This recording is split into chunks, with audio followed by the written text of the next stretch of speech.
Good day to you all once again, and thank you for joining us for another episode of The Man and the Medic.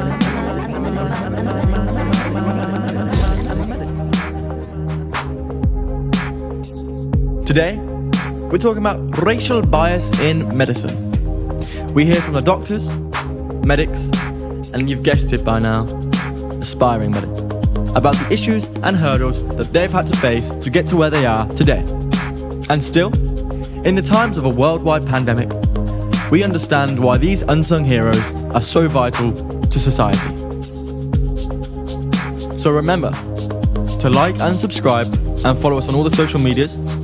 And if you're joining us today on Spotify or any other podcast outlet, then make sure to share and follow so you can stay up to date with all of the iMedic's hot topics. Thank you. Please enjoy.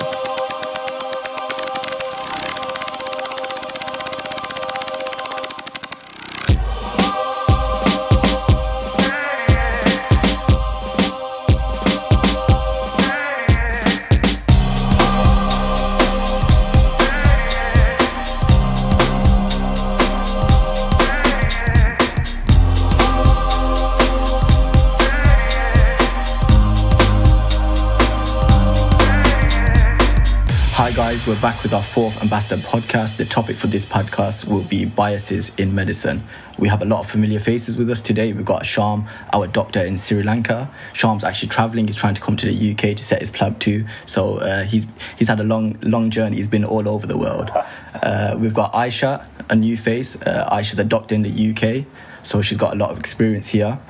Noor, who's an A-level student, was based in Saudi Arabia but currently in the UK. It's another A-level student based in the UK, and Caroline, A-level students based in the UK, in Scotland in particular. So guys, as I said, the topic for today, bias in medicine, all sorts of biases, gender biases, racial biases, ethnic biases. I want to hear from you guys, your stories, what you have seen, because here we've got a lot of people from ethnic backgrounds, whether it be South Asian or Afro-Caribbean. So I'm sure you guys have got a lot of stories to share with us. So if I open up to anyone, has anyone got a start in any opinions on this topic? So first of all, nice seeing you guys again. I know I've been just gone a week, but it seems like a long time, but I'm back. So biases in medicine is something that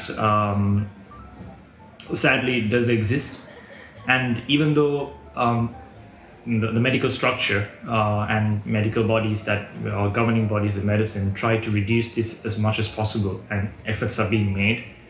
And I know for a fact that the GMC is trying really, really hard to sort of crack down and reduce these biases as best as possible. And that's really important for the mental health of their healthcare staff and the workers.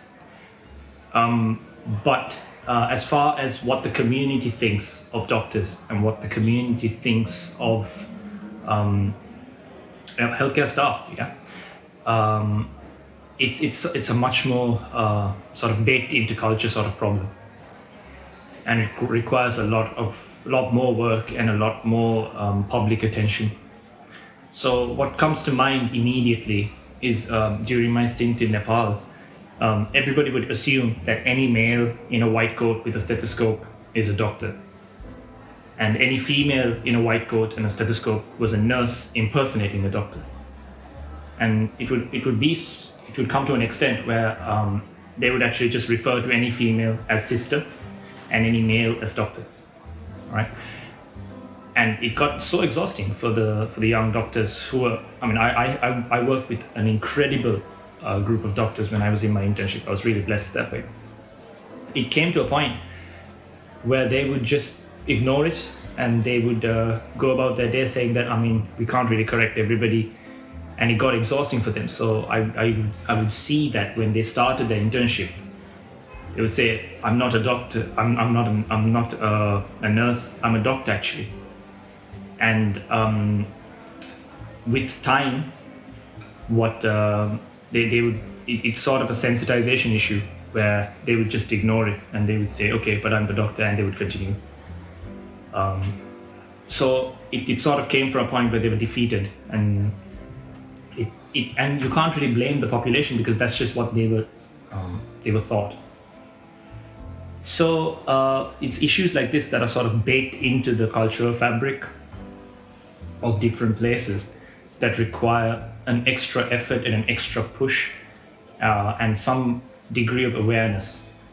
Because it's not a big issue if you think about it, being called nurse or being called doctor, it doesn't really change things as far as how you're referred to. But what it does do is how serious what you're saying is considered by a patient or a patient's relatives is compromised, because they assume they're not getting the information from the doctor, they're getting the information from a nurse. And nothing against nurses at all, but sometimes people want to hear from their doctor to know what the definitive condition is. Yeah. So it's what it is. And so where I worked, there were absolutely no male nurses. All the nurses were female. And I never understood that. But that's how it is, at least where I was. And even in Sri Lanka, I feel like there are male nurses, but it's a very, very rare phenomenon. So, it's something that exists in this part of the world. So, Shaam, I just wanted to add one of the points. You mentioned that, from the patient of view, right? The patient wanted to hear something from the doctor. So, if you would ask me, what's our view as a healthcare professional? I've been in this situation as well. Well, I was working, and I'm just apart from the patient side, I'm thinking about my side. I feel so sad when someone introduced, because physician associate, right, nowadays is another post. So I was observing one trainee student was under me working. Yeah. When I asked her, introduced me, she said, I'm second year med school student. So I said, oh, because when we find someone from our group, we got excited, right? We wanted to teach, we wanted to something like, so excited. I said, oh, you're med school, blah, blah, blah. When I went to the office and I was talking to one of my nurses, they said, oh, Ayesha, you got some students, physician associate, second year. So, okay, so I was like, what the heck is happening? Why she mentioned that? So then why I'm saying is the sad, because I'm thinking I work 6 years, be a doctor, right? Yeah. And when I'm giving something information to patient, I'm saying I am a doctor. And she just started the wrong information, only physician associate. So they shouldn't say they are doctors. So sometimes, this kind of... Ayesha, can you just clarify that for the people that are not aware of what a physician associate is? Where is that in the hierarchy of? So you got nurse, doctors. So they have to do like 3 years degree, biomedical science, and do the 2 years masters. Then they will be the physician associate. And after that, if you wanted to be a doctor, so there is a plus one, another 1 or 2 years something training I had. Okay, cool. So it basically comes to a point where you have doctors who are licensed to consult and prescribe, to overly summarize it. Then you have physician's assistants or physician's associates. I think associates is the more correct term that is used now, where they work on the ward floor, but they are not licensed to prescribe. And then you have nursing staff, which is just a completely different thing, where they but to be very frank, nursing staff are the staff that hold the whole thing together. So they are like the glue in the mix, because they are spread at various different ranks. And I frequently say this, I think healthcare structure could survive without a doctor, but cannot survive without nurses. And nurses also improve another level nowadays. Not nowadays, it's the long time, I would say, nurse practitioner who prescribe the the emergency. We work with the junior doctors emergency prescription we used to do in our country, so the nurse practitioner do in here as well.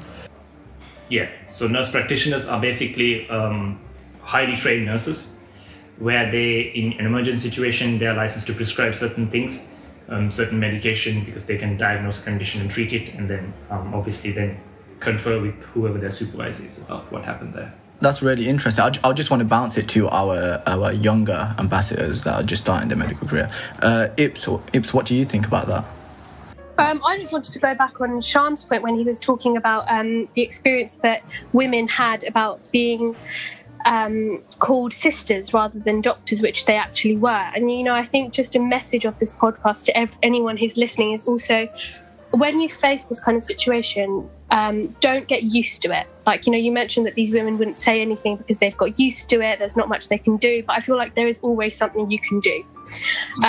You've earned that respect of being called a doctor. And it's, sister is not in any way disrespectful, but they know that you're a doctor. And when you're doing that in full awareness, I think there is something that should be done. So just for all our listeners, if you are in that situation or someone, always speak up. Don't sort of stay silent, because I think it's really important that these kind of mistakes and disrespectful regards are corrected. Yeah, that's true, because if you think about it, most of us come from at least traditionally male-dominant societies, and it is that idea that sort of trickles down into a point where they refuse to call you doctor. And it's like Ip said, this is not to disrespect nursing staff or paramedic staff or medical associate staff or whatever. All of these staff make a healthcare system, but it's just that people consider the doctor to be in charge of a certain situation. And even though most of the time there are layers to these things and there are complexities, it's clearly meant as an insult, or it's clearly meant as a situation where they just don't understand that a female could have come to that position. So, yeah, like Ip said, I do agree that people should not just get used to it. However, just something to add there is that in an environment where you're constantly getting bombarded with being called a sister or not being referred to by your title, it gets old, and you have other things that you need to do. And so I also understand why my colleagues, all who are very, very strong women, why they did what they did. It's simply because they just want to get on with their job, and they understood that they can't make a difference. However, saying this, I know that in a structure like the NHS, there's always a way for you to speak out. And there's always an outlet. So you can literally speak out about any particular individual or any particular circumstances, and the groundwork for that is set. And in fact, Ayesha can agree with me on this, in Plat 2 training, there are scenarios where you actually have to speak out when something unjust is being done. Because it's a very important part of being a doctor in the UK. Yeah, definitely. I just want to clarify for some of our viewers, because it is quite big in South Asian communities, and I'm guilty of it myself. It's so embedded. It's like, I'm just trying to make the difference here. Saying sister to someone is classed as a respectful term, but in this situation, it's what's the word where it's a bit patronizing in this word. So not to get people confused, I do call people sister. So if I seen Ayesha out in the street, I'll say Baji, which means sister. That's just how I'm. Yeah, but then in that situation, you'd also call me brother. So when you're referring to me as doctor, then you should be calling Ayesha doctor as well. And that's the clarification I wanted to make. Yeah, indeed. I'm so glad you said that, Shaz, because indeed, because I've heard that argument so many times where I would speak out and be like, why do you call this person sister? You know she's wearing a stethoscope. This is how doctors identify. It's like, no, I meant it as they say it in Nepal, they would be like, I mean boini or didi, and then like, no, you don't, because you're calling me doctor and you calling her sister is not right, is it? Because she's also helping you. She's also trying to treat you. She's in charge of your case. And but then I've had my female colleagues actually pull me away from the situations. We're like, don't bother. There's no point. Let's just get on with our job. Because there's another layer of complexity. Because in the Asian world or in developing countries, medical shifts are much longer. And I wouldn't say they're much more tiring, because it's a different set of skills. However, they're longer, and you're constantly under a different set of pressures. So you have a lot more patients to deal with and a lot more supervision on top of you. So Shaam, give me a comparison between the UK and the developing world when it comes to shift time. So, for example, there were ICU shifts that I did that were roughly around about 36 hours. So you clock in the morning at around 6 o'clock, 7 o'clock, and you're in the ICU. And then you leave the next day at 6 p.m. After you're done with the day. Crazy. And in the UK, I'm guessing there's laws preventing yeah, so that. I think the maximum shift you can work is 12 hours, and if you work 12 hours, you have to have the next day off. I just wanted to say I'm coming to you for the Ipshita, what the point she mentioned is really, really great. And what Shaam said, that sometime we have to leave. I know we have to leave. Like, okay, it's a long shift. Or maybe our supervisor saying, okay, leave it, Ayesha. Do your job and get it done. So that's the one thing. In compared to UK, what I found in UK is a good thing is there is a speak of guardian and there is an ambassador for the ethnicity. There is a specific word, specific department. So if you need anything, we can go there. So that's the good thing in here. I'm not sure we have in South Asian. Yeah, and also I think all doctors are assigned a supervisor, yeah? So you can always speak to your supervisor and you can ask them what is to be done, especially doctors like Ayesha and hopefully me someday when we work in the UK. You're not aware of it. It's not your country to begin with. And so when you come in, you're not really sure what the protocol is and you don't want to offend anybody. So you can always speak to your supervisor and ask them what should they do in this situation. And so it's nice to have that. You know, I'm just going to follow that point on. It's a very controversial point, but it's the colonial mindset in the way that we don't speak up. I'll speak about it after I just bounce to Noor. Noor, what do you think about that? I'm really surprised that it's still like that in these countries, because in Saudi the pay is equal for like men and women. They make sure that there's equal amount of male and female junior doctors and like consultants and nurses. But like this makes one little problem. All the female patients, they want an Arabic speaking female doctor, and there isn't always the same amount of Arabic speaking as like non-Arabic speaking, so they're bombarded with patients. Like I've shadowed my dad working. He didn't really have that many patients, but when I shadowed a female doctor, she had one patient after the other coming for hours and hours and hours, and it's like not even about important stuff. Like you could easily go to a male doctor about your like a nose broken or something, or like nose shifted, and that they don't even like cover their face. So I don't understand why there'd be a problem with seeing a male doctor for that. I think that sort of swiftly guides us into the different restrictions that various religions have and how that affects medicine. So I think Shaz had something to add before that, so I think we'll go there first and then maybe we'll open up the tail end of Noor's. Before I go there, I just want to quickly hear what Ips has to say on this, because Ips always comes from a different angle, so I'll just enlighten to see what Ips says. Ips, what you got to say about that? No, just Noor, what you said, I think that's great. You know, the fact that there's so much equal opportunities and they make sure that there is as less bias as possible. But I just wanted to go back to the point Ayesha made about, you know, how women are, or, you know, some doctors, not necessarily women, or they're told to just get on with it. And I think that just brings up a point that I had to make. So today I was talking to someone, I can't give exact details, and they were asking me, okay, Ips, what do you want to do in the future? I said medicine. They said, oh, okay, you know, I mean, you know, that's like a very male heavy predominant career. And I was like, okay, I'm aware, but I'm not sure why you needed to highlight that. Yeah. And then they were like, no, I was just letting you know, I hope it's not too inappropriate, only because it's the career where women have to give up their life.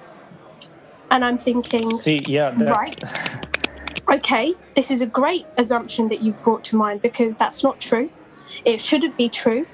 You know, why is it that women are always looked at in a way that, you know, they have to give up their life? It's not that way. Every woman has a different, you know, need of life. Some women might want a better work-life balance than others. Mm-hmm. And it's not that we do give up our life. And why should we? Is that your thinking? I think it just raises all these questions about what people who are not inside the world of medicine, what do they think? Because I feel those opinions and those thoughts also affect how current medics, current doctors also behave, because they've got these social expectations to live up to and necessarily meet, even if they don't want to, because it's just the social negativity and pressure. So I just wanted to add something for what Ips said. It's really, really great point. Well done, Ips, to bring it up. If the thing is, we just only recorded, we just, the copy one word from the other doctors or from everyone. Like, suppose what I'm trying to say, if my personal view, okay, I'm going to be work as a junior doctor 2-3 years, then we'll go for the, suppose, GP exam, and then I'll go part-time because I wanted to give time my family. I wanted to enjoy, like, different. Yeah. So if I said someone other side just see, okay, so it's hamper Ayesha's life. That's why maybe she didn't know. She give up but they don't know. They're just seeing my outside. I'm not working as a full-time, I'm part-time. But why? Because it's my decision. It doesn't hamper me. But I just wanted to balance. Maybe I did too much on the medicine. Now I wanted to. So I think we assumed really, really a lot. That's the main problem. So what I would say about all of this is that it's really important what the lay person thinks about the journey of a medic, and that's really why we're doing this podcast. Yeah, because we, I feel, are very misunderstood as far as what it is that we do, because there are so many people who think, especially from where I come from, where there are diseases and there are medications, and the doctor's job is simply to give the medication for the disease. And it's so much more complex than that. All right. But at the same time, when they have a negative view of things, like, a female has to give up their life because medicine is highly competitive and a very, very male sport, they can never match the toe-to-toe nature that a man versus a man would have. First of all, that's blatantly incorrect. Second of all, if they have that mentality, when their daughter comes and says to them, Daddy or Mommy, I want to be a doctor, alarm bells will go off in their minds, where they think, oh my God, my daughter is about to throw away her entire life. All right. So it's important that the layperson is educated as to what a medical journey is, how it goes, what are the things you can expect in it, what are the difficulties, what is the benefit you finally gain, what is important to see in somebody who is actually drawn to medicine. Because at the end of the day, medicine, yes, it's a tough job to have, okay, and I don't think anybody's arguing that, but it's for everyone. Whoever has knowledge, whoever work on it, it's for everyone. Exactly. So what I was saying was, I genuinely believe, and I think I've said this in a different podcast earlier as well, that anybody can do medicine. The content of medicine is something that anybody, if they have the discipline to sit down and read it, they can understand it. What differentiates a medic from a good medic is your communication skills and how able you are to insert yourself into a patient situation and give them the best consultation and understand their situation. So your sex has no input there. But then there are issues like, okay, so for example, surgery, or if you take general surgery, orthopedics, neurosurgery, when you want to do emergency medicine, these are quite time-intensive specialities. And people know that when you're a doctor, you understand that this is quite time-intensive. But then if you take like general practice, if you take dermatology, if you take ophthalmology, you seldom have emergencies and weekends and on-calls and stuff like that. So if you're somebody who is more interested in having a lot of free time, you could decide that. So you decide that as you go. You could decide, maybe I do 3 hours a day, 3 hours a week. Sorry, not 3 hours, 3 days a week, yeah? Or maybe I do 6 days a week, but I work only 3 hours a day. So that flexibility is something that can be gained in a place like the UK. However, that flexibility is something that's lacking in a government setting, for example, in Sri Lanka, because these things are not put into place. They don't understand that people's lives or the doctor's life is also an important component of the doctor's mindset and the doctor's mental health. So, everybody has a similar shift and they're expected to mold themselves there. So it could be quite challenging if somebody, especially while going through the process of childbirth or the process of raising the family, especially with the husband. So it all depends on the mindset of the community where they can share these things. All right. Yeah, definitely. I think further to that point, this is why I love how Ips is fiery about this, because it's recognizing that bias and how do you change bias, because it becomes embedded in society. So I have a story, but this goes wider than medicine. So this is for women.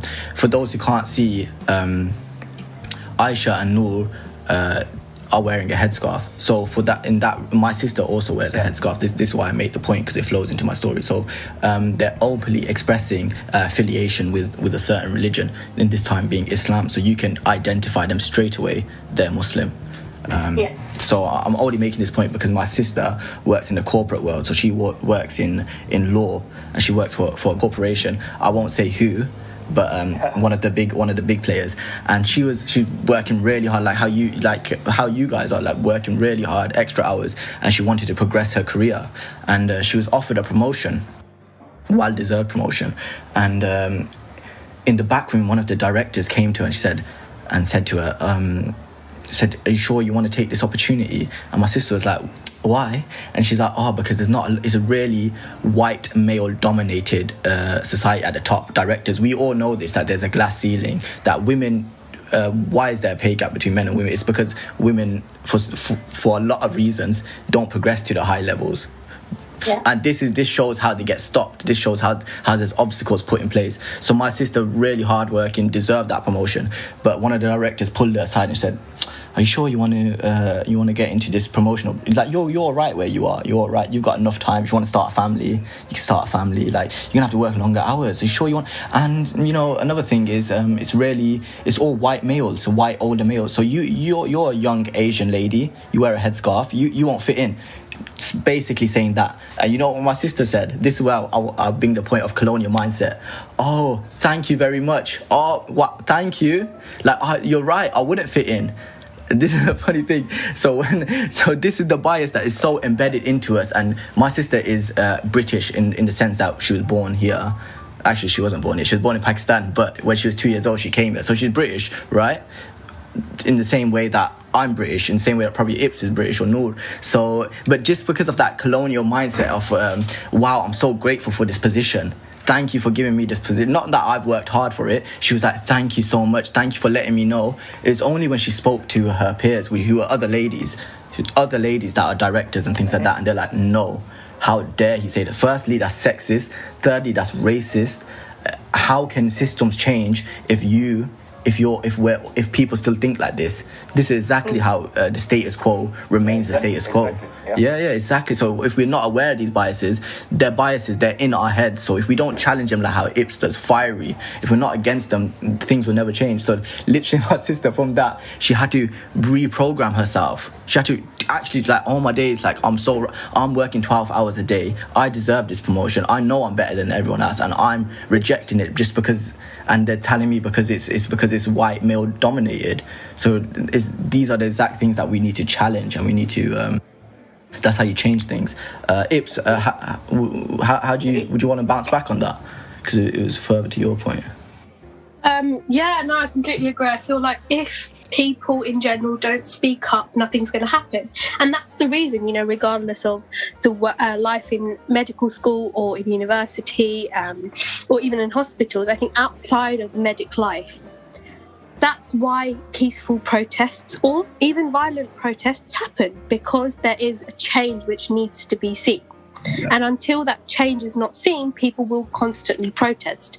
That happened, with the Donald Trump voting rally, with George Floyd and his whole Black Lives Matter rally. So there's LGBTQ, there's loads of things. Yeah. So I feel like sometimes the things that we're talking about, they're suppressed only because it's probably a minority issue.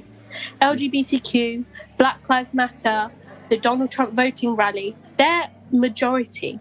And I feel what we have to do is make the minority views and these protests and these thoughts that we have in our mind into majority. Yeah, definitely. No, did you want to come in on that? So I've got a story about how it's really important to stand up for what you believe's right. So one day, like a couple of years ago, when we used to live in the UK permanently, my dad had a patient. She came in and she started saying racial slurs at him and being really rude and Islamophobic.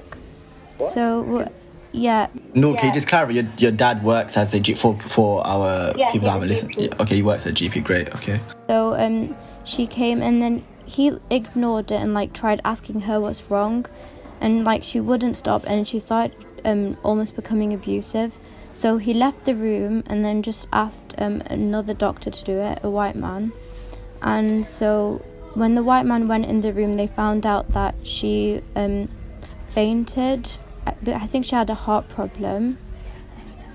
And so my dad, he didn't really care about her being really racist towards him. So he like sorted it out and she was fine. And then she woke up and then saw my dad there, and then she still managed to like start swearing at him again.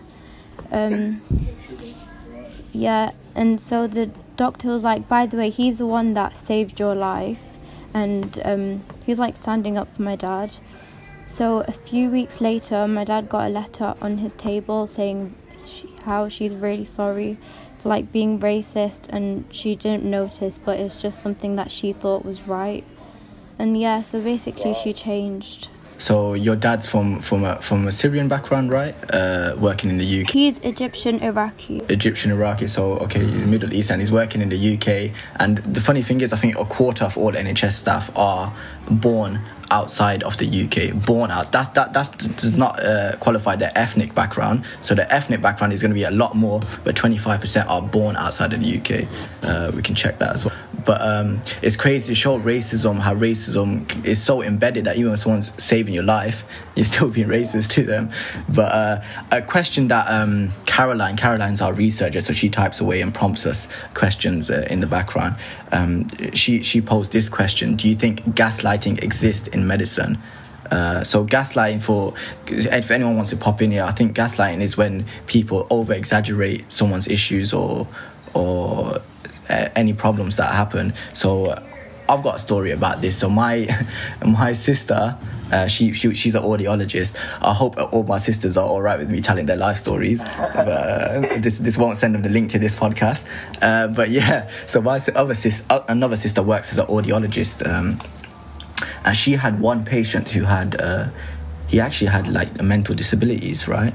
So when he came in, he was quite aggressive with her, and he was really impatient, and she had a schedule of patients to see, and he was demanding that, no, you see me first. And she was like, listen, it doesn't work like that, but if you book in an appointment, I'll see you. And it got to the point where where he got physical. He grabbed my sister's hand and he like pulled her, and my sister's like a smaller girl, so, and a big man pulling her is you know what I mean, there's a physical thing there as well. So when he touched that line, my sister was obviously shook up. So she came home, she told our family about it, and we were like, listen, you have to go through the proper channels. No one can touch you at work. Like, you're working, you're not there to be abused verbally, and even more to that, physically. And when she went through her management, her first line manager was a female, so females can probably understand this better than males do. But when it got put to her regional manager, he was a man,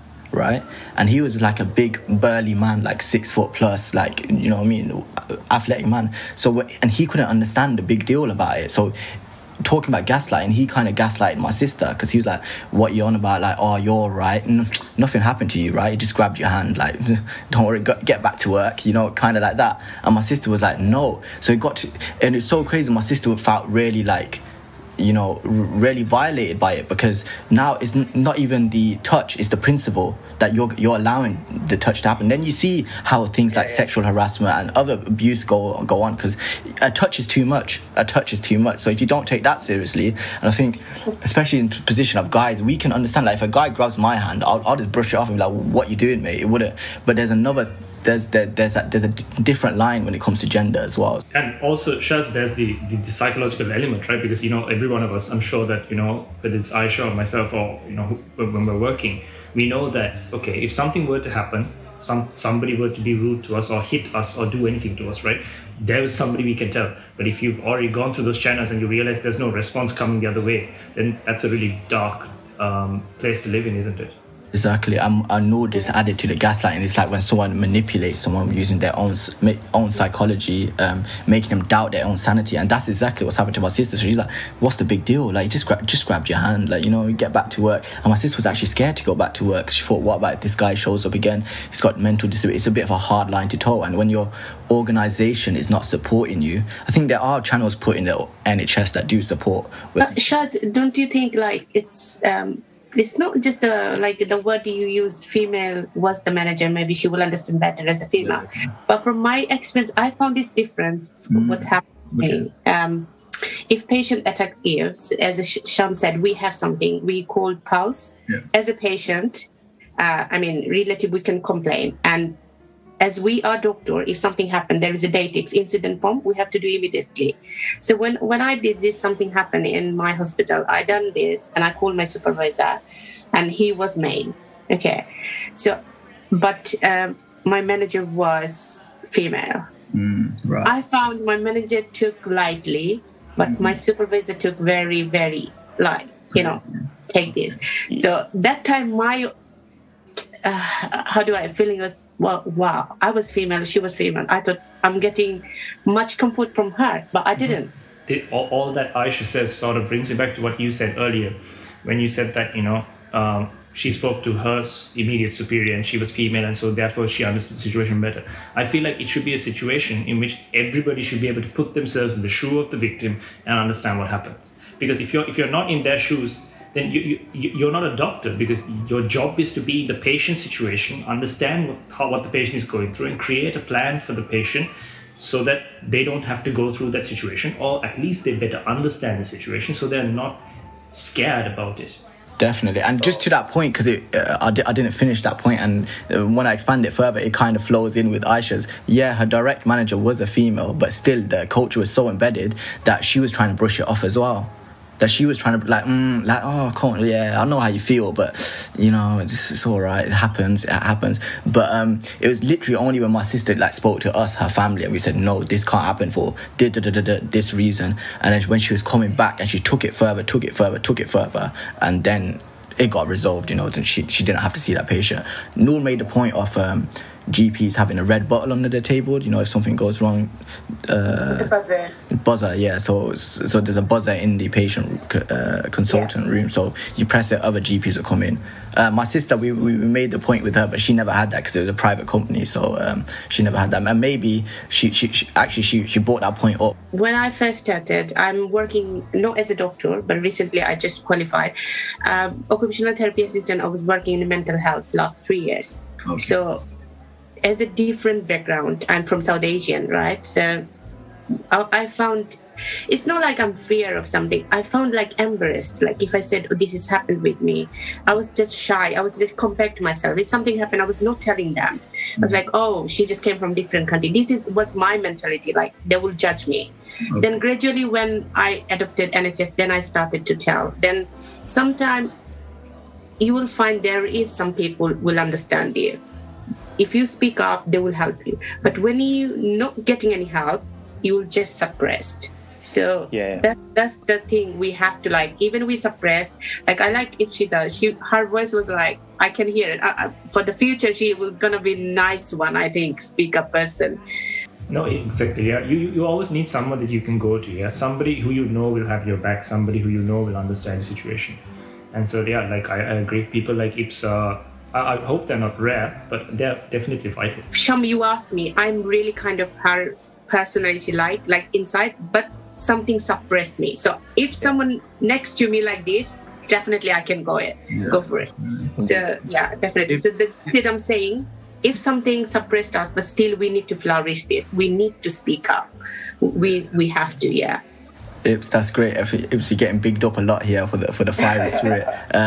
What do you think of that? Do you want to come in on that point and take it further? Yeah, thanks, guys. It means a lot coming from you guys because you guys all have so much experience. So I hope I can encourage as many people as they go along, to stand up for themselves. But I just wanted to add, I think Shaam already said what I wanted to say, but I was just going to say, when it comes to understanding and, fitting into someone else's shoes, I don't think we should make the assumption that women will understand women, they won't understand men, or men will only understand men and they won't understand women. Because at the end of the day, it goes back to one thing. you're human, they're human, you should understand humans. Yeah. It shouldn't go back to gender. It should go back to the fact that you all have a humanity, and you should, try and fit into someone else's shoes using that, rather than be like, oh no, I'm a male, or oh no, I'm a female, sorry, I don't understand. But you can understand. People are choosing not to understand. Definitely. That's a great point. Or there's just not enough exposure, in which case there should be more exposure. But so what I'd like to reiterate is what I said at the start, is that the NHS seems to be doing a lot on this front, whereas places in the rest of the world, this is something that still hasn't really picked up enough speed, and it should. So I think the best way forward would be for, when we all become somebody, we should always remember to go back to where we're from and speak about these issues, because these are indeed issues. And like I said, I said this I think in another podcast, where my country is a beautiful country. It has amazing people, extremely friendly people, and some of them are absolute just angels walking among humans. But the fact is, there is so much legislation and so much support that is required in these sort of settings, where people or doctors, not doctors, healthcare professionals, not healthcare professionals, it doesn't really matter. People need support, and people need support all the time. So again, the point of the podcast was to show that doctors are not always just these sorted individuals. We don't have everything under wraps. Sometimes we need someone to just give us a hug and say it's going to be okay. So the other day I spoke about how, when you lose a patient, it takes something out of you, and you need someone to go and at least bawl your eyes out and react to it. So if you decide to be an island in medicine, you're going to be a very fast sinking island. And your mental health is something that is, I think, much more important than any other sense or any other ability you have as far as being a doctor goes. So like Ip said at the start of the podcast, as soon as she started speaking, was if you are going through something like this, know that it's not normal and try to reach out to somebody. If it's not your superior or you're trying to escalate the issue, at least reach out to somebody and speak about it. Don't internalize these things and don't bottle it up, because it will come out in the grandest possible ways, and it might affect your personal life. You might have issues at home because you're bottling this up and you're constantly just ready to go, So do speak to somebody, because good people exist. There are many, many, many good people out there. The problem is, it's like the wonky wheel on a shopping trolley. That's the one that affects you most, but there are 3 good wheels all the time. So go out there and meet people, talk to people, whether medics or non-medics. There are always good people out there, so you just need to look. And if you are suffering from some issue like this and you'd like some help, and I'm sure we can find forums that do help you, drop us a comment or drop us a message, and we'll see what we can do for you. I just want to take it somewhere else, coming from like a patient perspective, because I've faced some strange biases, even if it's going for blood test, and it's difficult to find my vein because of my darker complexion. So I just want to take it to, I think Caroline had a really great story about this. We were talking privately about it. Caroline, if you come in with your story, and it kind of just explains like subtle racial biases that are deeply embedded in medicine. Okay, so I have a vitamin B12 deficiency. Yeah. So I think as a symptom of that, I used to have kind of tingling, numbness in my arms and stuff. Okay. Yeah. I went to see a neurologist, and he kind of asked a bunch of basic questions, can you still, does it hurt? Can you still write and stuff? But he says do you turn blue when that happens? And I've always kind of been turned off when people ask that question, because it's kind of I'm really dark, so how am I meant to tell kind of when my complexion changes? And I think just in general, conditions like respiratory distress, I feel they're always popularized for blue lips and stuff, and those are the only really symptoms that I know. But obviously on a person of colour, those symptoms wouldn't really come up as much. That's a great point, because obviously Caroline's from the UK, she's from Scotland. the UK is a very diverse country, but is primarily a Caucasian background. So it seems like the questions are geared to people of like a Caucasian ethnicity, like skin color. Sorry. So that's a great point. I'm just wondering, is it different in other parts of the world? So in Asia, in South Asia, like Shaam, are the questions geared towards people of like Asian skin color, Asian ethnicity? So we would ask questions like, do you turn? Have you noticed that you turn blue, or your lips turn blue? And there are people, like if you take Asians or Sri Lankans, we have like a wide spectrum of skin colors. We're neither very extremely dark shades nor are we extremely fair shades. We're sort of the middle segment of the spectrum. So what we do find that there are people who notice something like that, where they turn pale or they turn blue. But so I feel like in the case of Caroline, she's from an African background, an ethnic background. So the question should have been a bit more specific, not just mentioning does your skin change color, but have you noticed like the inside of your lips or your tongue change color? Because those would be more accurate. Because if you think about anybody's tongue is red, people don't have black or white tongues.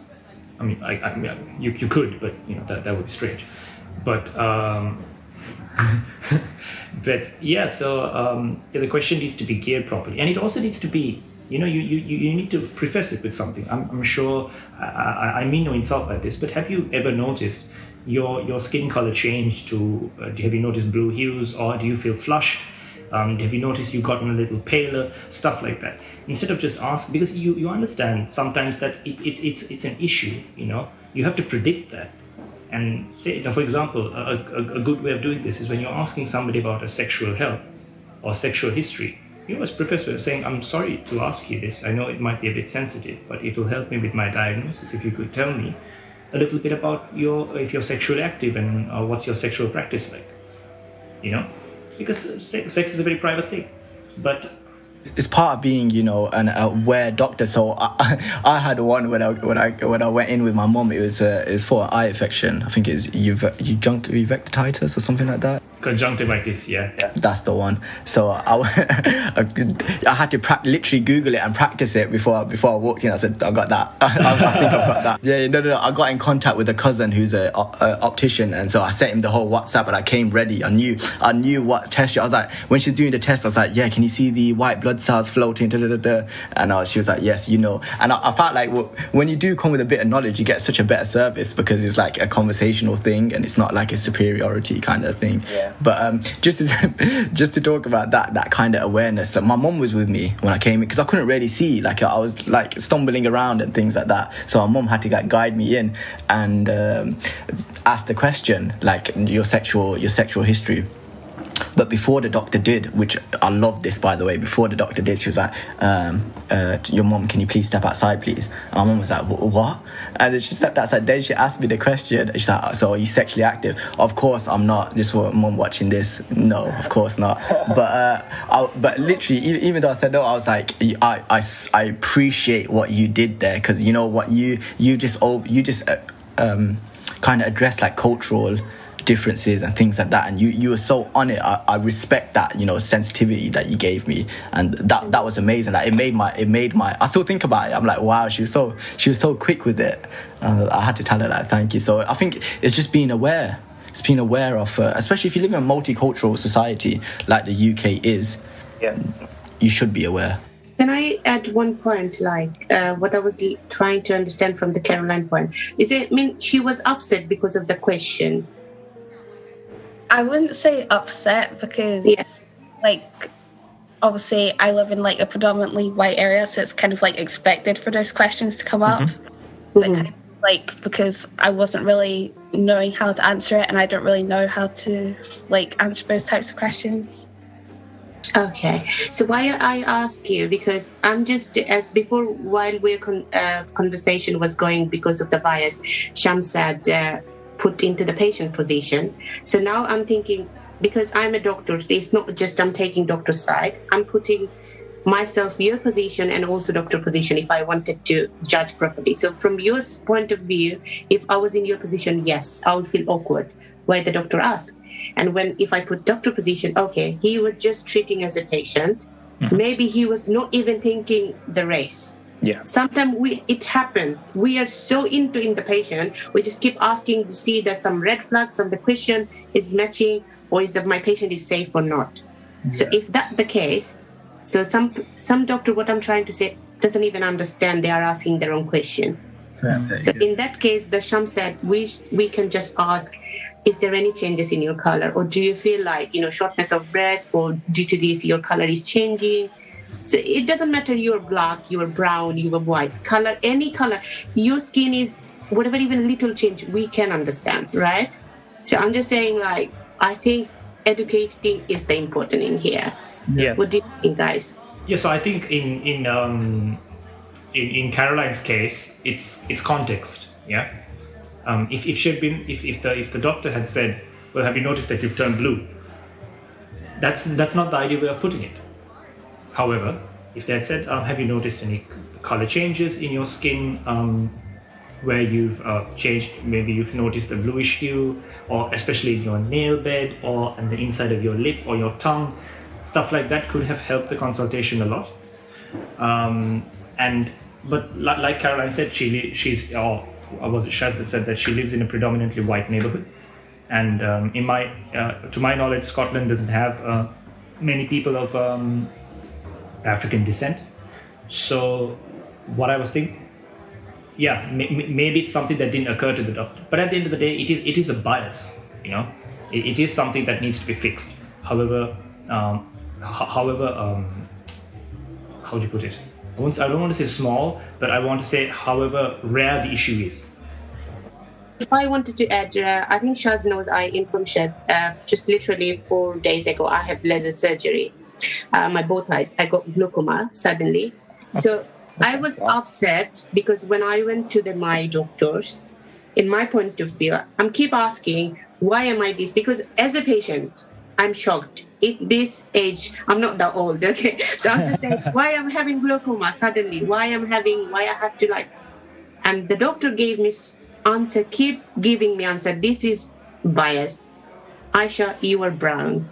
This is most common in brown. Keep saying this reply. And I was like, it doesn't make sense. No, Ayesha, I have checked. I done the ophthalmoscopy, like all the tests. Your iris is really thick. So it's because you were from Asian background. So I honestly, I don't have any research on it. So I said, okay, so all Asian is something like that. Okay.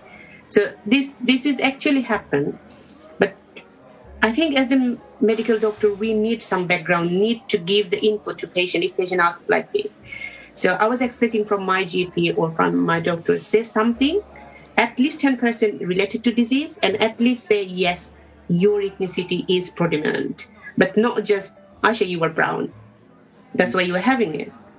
Yeah.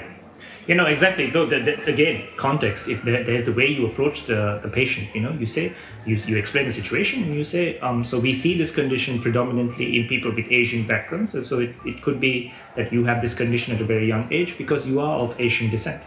Does that make sense to you? So that's why it's so important to ask a patient whether they're following what you're saying, whether they're at the same point in the page where you are, so that there's no misunderstanding. Because it's difficult to talk to people because you don't know them personally. So it's quite easy to speak to people where you know them and they understand your inner values and your thoughts, and they understand where you're coming from. They know you're not racist. They know you're not sexist. They know you're not biased. They know what biases you have. But when it comes to speaking to a fresh new individual, and it's a doctor-patient consultation, the questions are quite intrusive because that's the nature of a consultation. So when questions are intrusive, it's very easy for someone to think, is that doctor being racist or is that doctor being biased? Because it's the doctor's job to make sure that everybody's at the same place in the consultation by sort of asking people, do you understand? Do you have any questions? Because if you can keep people in the same area or the general area in the consultation, then you avoid these issues. At least that's my understanding. You know what? Thank you guys so much for bringing that point up, Ayesha, for initiating that point, because sometimes it's bias is unintentional. It's not malicious. it's literally just human. You know what I mean? You don't even realize sometimes.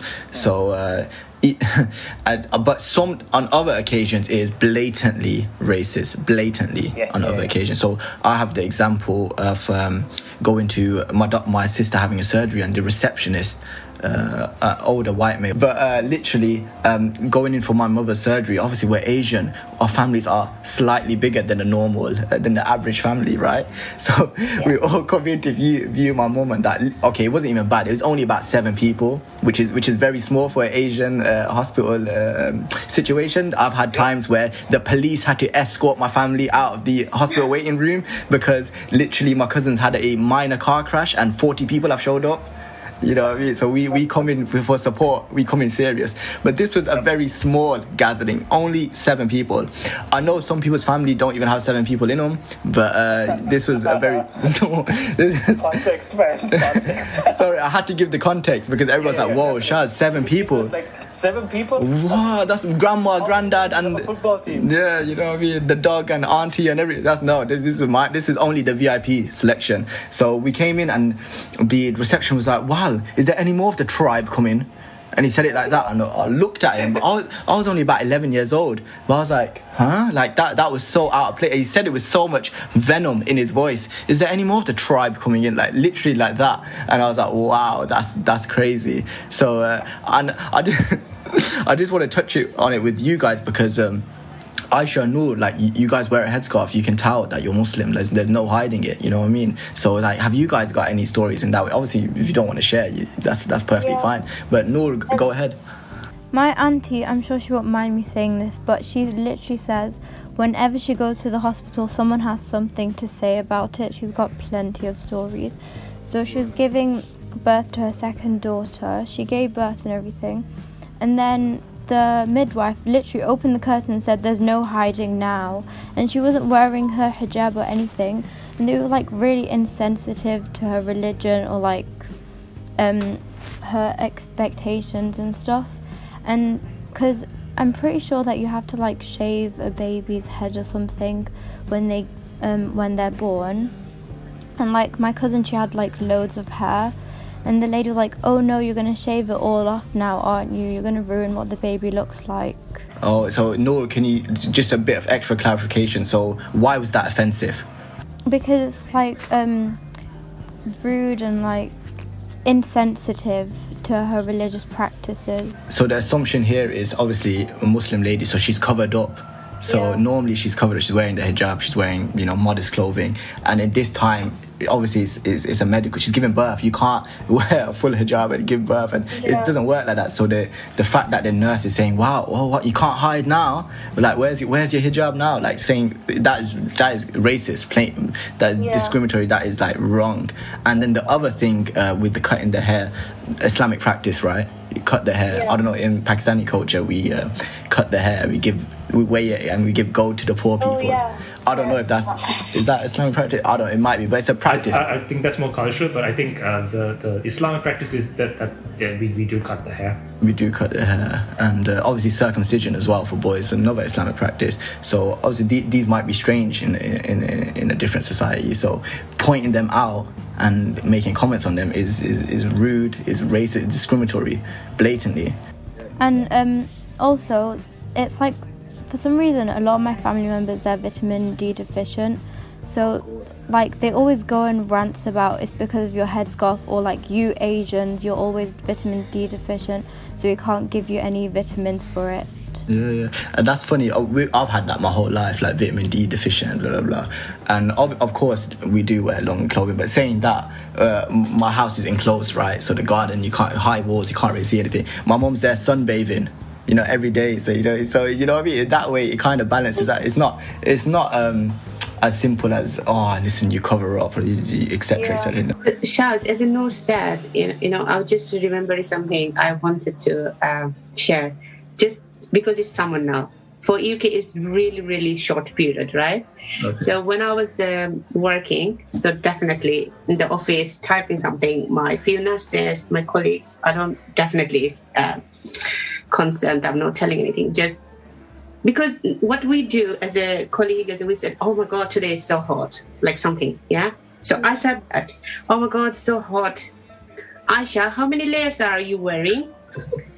I just feel so, I can't even tell you how I felt. I just like shrink myself and look at it. I said, I don't know why I did this. I just wanted to defend myself. I said, no, I'm not worrying. It's just the scrub and it's really thin.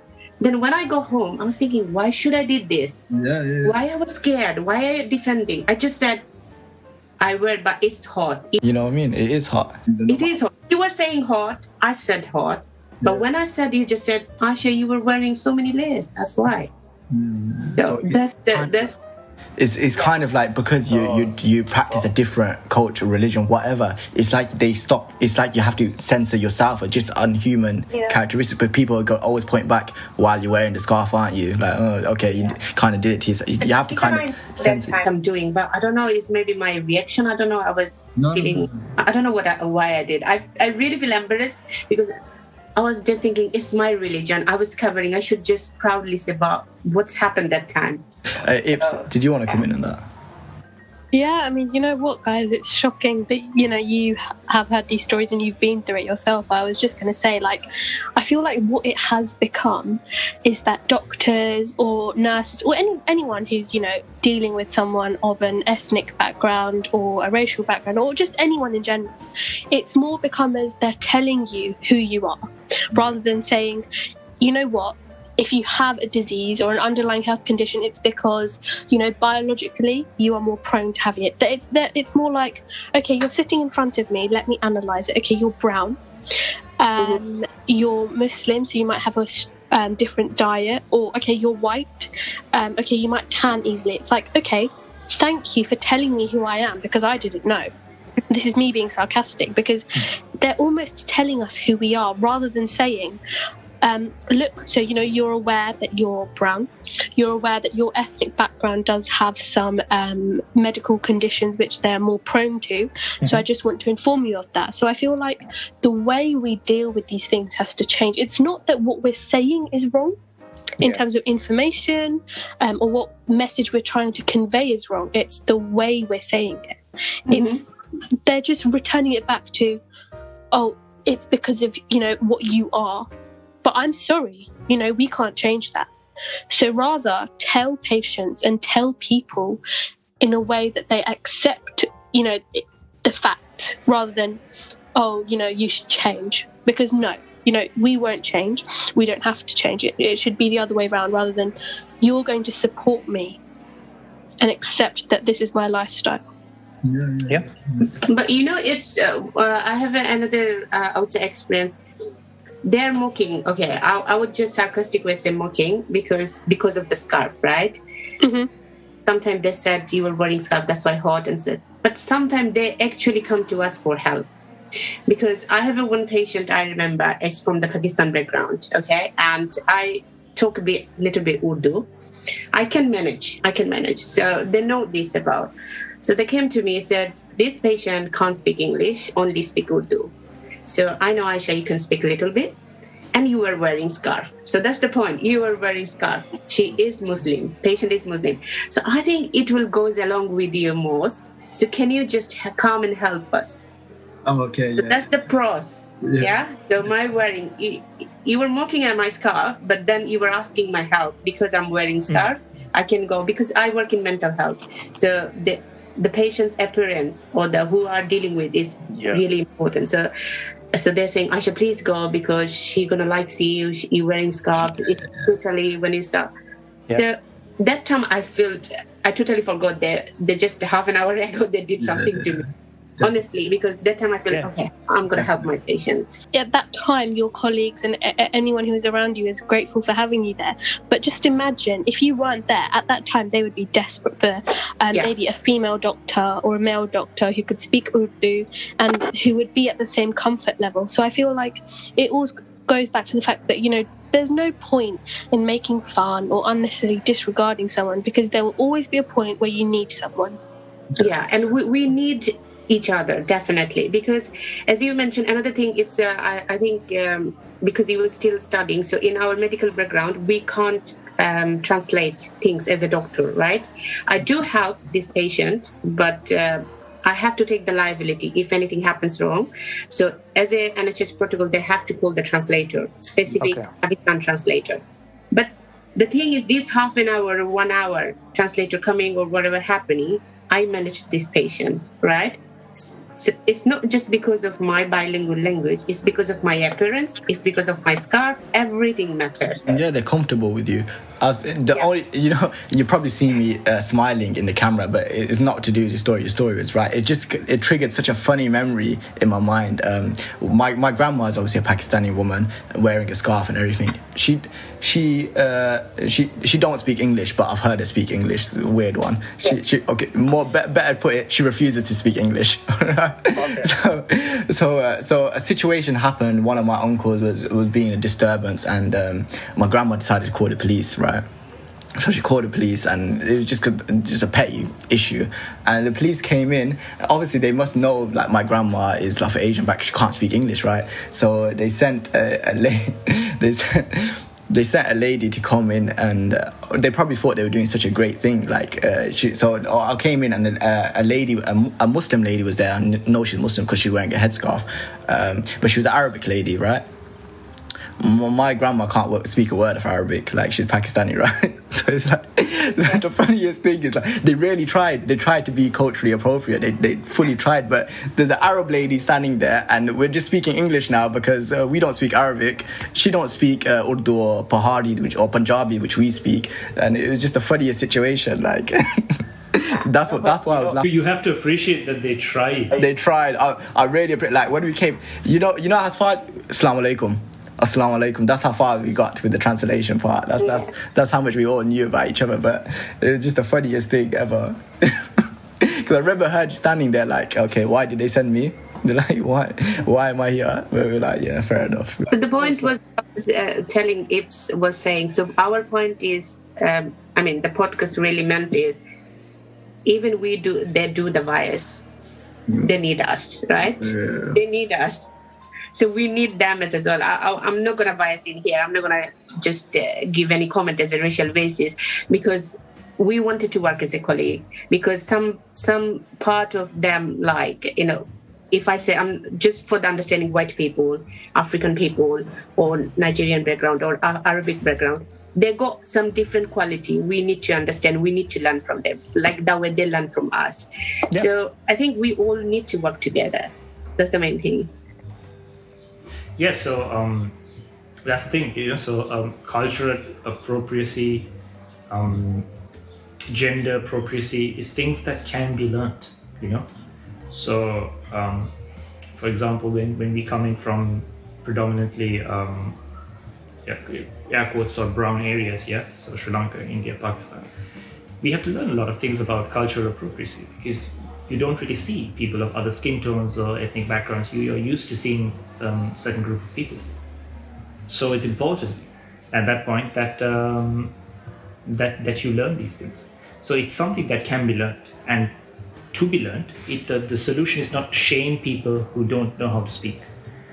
The solution is to educate people and make them understand why it is that it's a sensitive issue, why it is that a headscarf is required. So for example, a good example is the NHS requires that you don't wear any sort of clothing or jewelry below your elbows, and that's because it's an infection control thing, isn't it? So it's about being clean. So how does that work then, guys? So with the clothing, I'm guessing if clothing is to your wrist length, there's a risk of it.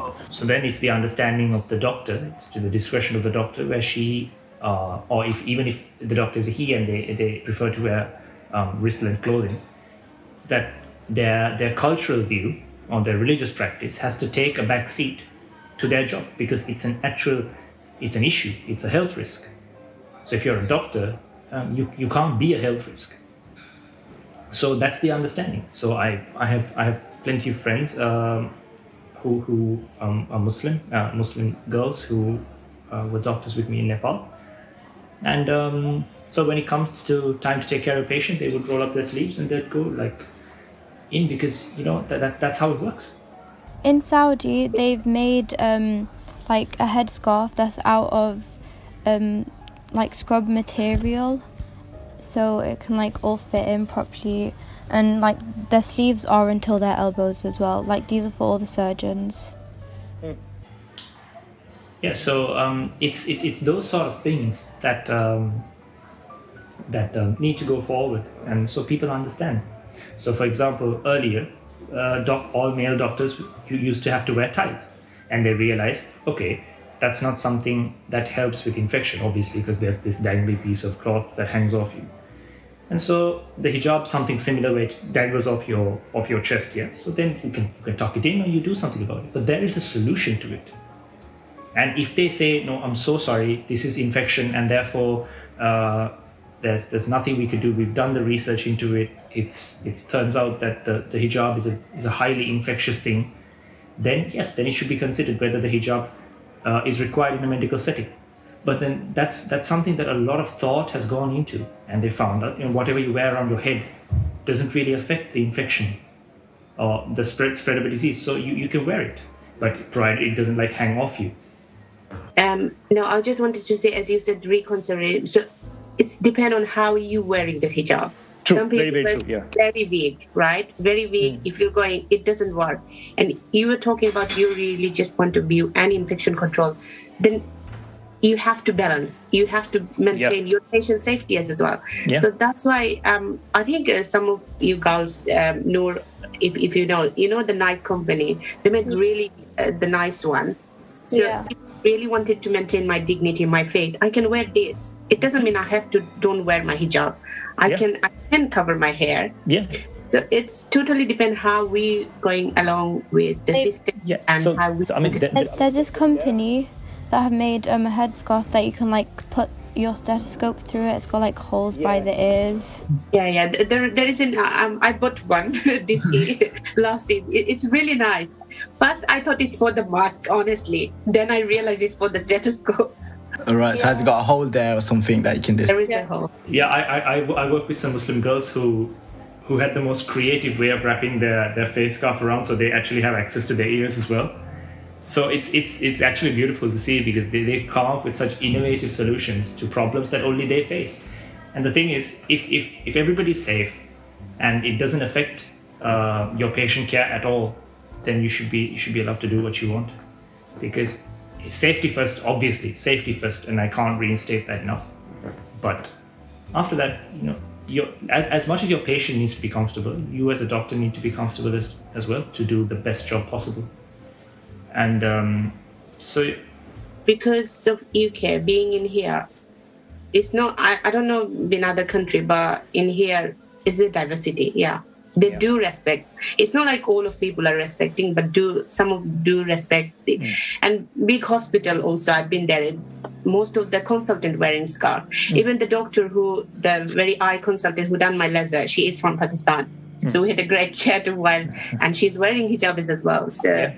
Yeah, so maintaining everything. Yeah, but just to add, for example, Sri Lankan Buddhists have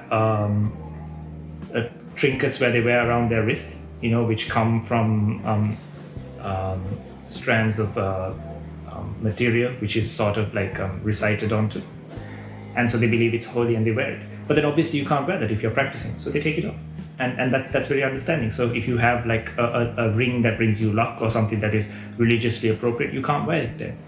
Because there are certain things. So once you take out for doctors, once you take safety out of the picture, and you know that everything is safe, the rest of it is obviously thoroughly looked into, and you should be allowed. Definitely, I like the point that you talked about Buddhism. I was just going to make the point about, because people that follow the Sikh religion, so Sikhs as well, same thing, like with the turban and everything like that, there are laws accommodating them. I'm not sure, and same thing with the bracelet or qara, they say, a holy bracelet that they have to put on. I'm sure that there's a way of working around that when they're practicing, because at the end of the day, it is patient care,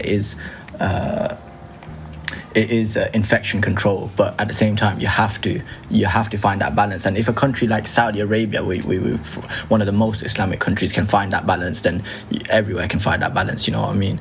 So Ips, I just wanted to hear your points. The final few thoughts that I had, I just wanted to say that I feel like the way that people are trying to fit into the world of medicine and science. So this is quite a scientific point that I'm going to say. So think of it like enzymes. So there are two types of models how you can describe enzymes. So there's an induced fit model, and then there is a lock and key hypothesis. So if people were like a lock and key, then there would be loads of people who would never fit in. But if we used the induced fit model, then there would be your circumstances have to adjust according to you. So I just feel like the aim and the message of this podcast is that try and, use your voice, speak up for yourself, speak up for other people, and don't, obviously you will have to change yourself according to circumstances. So like we just spoke about, health first. Yeah. But I feel like in social expectation scenarios or, how people treat you in those kind of situations, don't try to fit in. Yeah. Instead, try and make the situation try and let that fit in with you. Yeah. So don't try and adjust yourself. And we've made loads of points throughout the podcast regarding our own experiences that our family members have had. And I think the point is literally just don't try and change yourself, because loads of people, everyone knows about the imposter syndrome. So don't kind of let yourself slip into that, because I think even as a doctor or an aspiring medic, that's probably the last thing you want. Yeah.